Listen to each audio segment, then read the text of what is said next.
Siapa yang bakal nyangka, terutama buat yang gak baca manganya kayak saya. Padahal Kwon udah gue anggap sebagai kapten untuk tim Z, dimana ia mikirin strategi terus juga ngasih support kepada rekan timnya. Bahkan sebelumnya ia nyatet apa aja skill terbaik yang dimiliki oleh teman-temannya demi memperkuat tim. Namun di episode ini ternyata Kwon berkhianat. Si kampret ini ngejual informasi yang udah susah payah dibangun, padahal Isagi dan kawan-kawan saat ini udah mulai mendapatkan chemistry-nya. Hello guys, welcome to Kiriku bareng gue Fikri di sini dalam pembahasan alur cerita Blue Lock episode ke-6. Tapi sebelum masuk, gue mau kasih tahu terlebih dahulu untuk video ini kayaknya nggak akan terlalu panjang karena gue akan lebih berfokus untuk pembahasannya bukan dominan ke alur ceritanya. Tapi ya tetap akan gue sampaikan recapnya dengan singkat aja sebagai pelengkap untuk setiap videonya. Oke, so let's begin the story guys.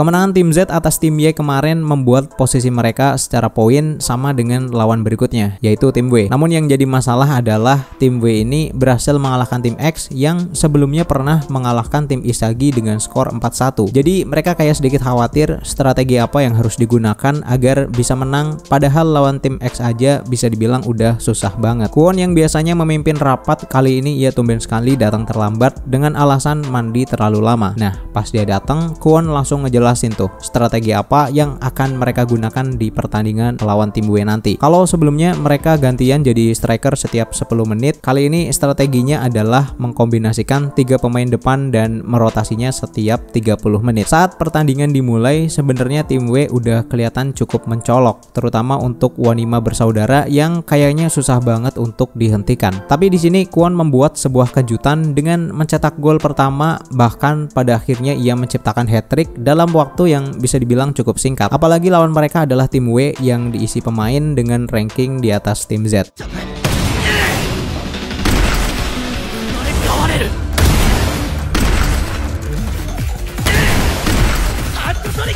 Saat jeda babak pertama, semua pemain memuji keberhasilan Kwon dan tentu aja rasa optimis untuk bisa lolos sangat menggebu dalam benak mereka. Babak kedua dimulai dan hal aneh pun akhirnya terjadi. Kwon seakan-akan kehilangan fokus dan selalu melakukan blunder yang berakibat fatal. Saat ini skor sementara adalah 3-2 untuk keunggulan tim Z. Kwon bahkan melakukan sujud syukur dan meminta maaf atas kesalahan yang ia lakukan. Namun Isagi di situ sekilas merasakan atau melihat Kwon tersenyum dengan gol yang berhasil diciptakan oleh tim lawan. Ekspresinya udah kayak Titan anjir. Pertandingan kembali dilanjutkan dan saat Isagi, Kunigami, serta Bachira akan menggunakan gerakan kombinasi, tim lawan seakan-akan udah tahu apa yang akan mereka lakukan. Padahal strategi ini harusnya belum pernah mereka lihat. Isagi merasa panik dan di dalam otaknya terus kepikiran apakah Kwon telah mengkhianati mereka. Ketika skor menjadi imbang 3-3, Isagi dan yang lain mendatangi Kwon untuk bertanya apa yang sedang terjadi. Akhirnya Kwon mengakui perbuatannya dan ternyata saat rapat kemarin Kwon bukannya mandi terlalu lama, tapi ia mendatangi tim lawan untuk membuat kesepakatan dan menjual informasi taktik yang dimiliki tim Z. Pantasan aja gerakan kombinasi Isagi bisa dibaca karena ya mereka udah dikasih tahu secara terang-terangan mulai saat itu Kwon akan berpihak untuk tim W, yang artinya tim Z akan melawan 12 orang, 10 lawan 12.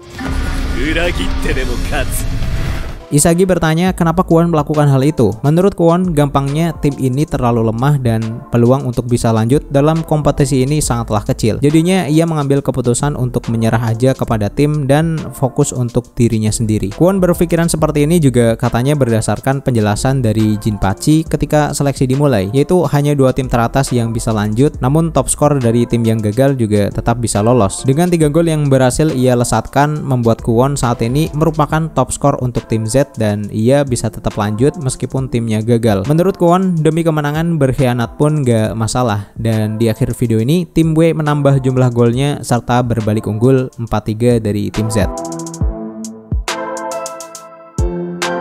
Oke, sebenarnya apa yang dilakukan Kwon ini bisa dibilang wajar dengan kondisi lingkungan Blue Lock yang sangat kompetitif dan sebenarnya nggak menuntut untuk bermain secara tim. Jadi sebenarnya mereka emang harus memikirkan diri sendiri. Apalagi dengan narasi yang selalu digemborkan Jinpachi mengenai striker harus egois, yang itu sebenarnya menimbulkan multi tafsir. Yaitu seperti apa egois yang sebenarnya. Gue juga yakin di dunia nyata pun kalau ada kompetisi dan aturannya seperti ini, pasti ada orang yang berpikiran sama kayak Kwon. Karena ya itu hasil analisa mereka tentang situasinya dan gimana caranya untuk menciptakan peluang terbesar agar bisa bertahan. Jadi buat yang bilang kalau Blue Lock ini cuma anime jurus-jurusan dan gak rasional, mungkin menurut gue itu bisa direvisi lah. Terus karena ending untuk episode ini juga sangat nanggung gitu ya, patut kita nantikan apa yang akan terjadi selanjutnya nih. Apalagi waktu pertandingan hanya tinggal 15 menit dan tim Z ketinggalan 1 gol dari tim W. Kemudian tentang Chigiri, ini juga kita mendapatkan fakta baru tentang masa lalunya, yang ternyata ia pernah satu tim dengan Wanima bersaudara. Tapi lagi-lagi di sini muncul istilah kaca, yaitu karena kaki Chigiri yang dianggap sangat lemah, dalam artian gampang cedera. Dan akhirnya mau nggak mau yang udah pernah nonton Tsubasa gitu ya, pasti akan menghubungkannya ke karakter Misugi, yang mana juga punya julukan jantung kaca. Sebenarnya nggak cuma Misugi sih, para veteran Tsubasa pasti juga akan menghubungkan Wanima bersaudara dengan Tachibana bersaudara yang juga ada di Tsubasa. Apakah menurut kalian ini idenya termasuk plagiat atau cuma terinspirasi? Kemudian di episode ini insting dari Isagi sepertinya juga tambah tajam, karena ternyata ia nggak cuma bisa merasakan aura gol atau aura berbahaya dari pemain lawan, tapi Isagi bisa merasakan semuanya, yang intinya akan menjadi ancaman untuk kondisi timnya. Ini membuktikan pembacaan Isagi terhadap semua yang ada di lapangan beneran bisa dilakukan seperti yang dikatakan Chigiri kepadanya saat di ruang CCTV. Penjelasan gue sebelumnya tentang Andri yang jarang dimunculkan padahal ia harus sering berkoordinasi dengan Jinpachi akhirnya terjawab. Kali ini Andri secara langsung ikut memantau jalannya seleksi, bahkan ia terlihat bingung dengan pengkhianatan yang dilakukan oleh Kwon. Ia bertanya kepada Jinpachi apakah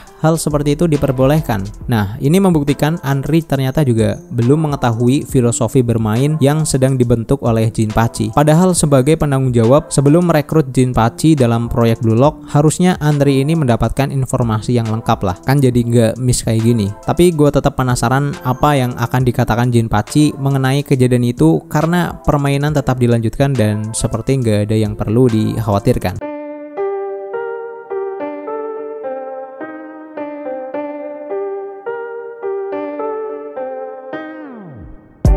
So, itu aja pembahasan kali ini. Jangan lupa tinggalkan like dan komen jika kalian suka dengan konten ini, dan sampai jumpa di video selanjutnya.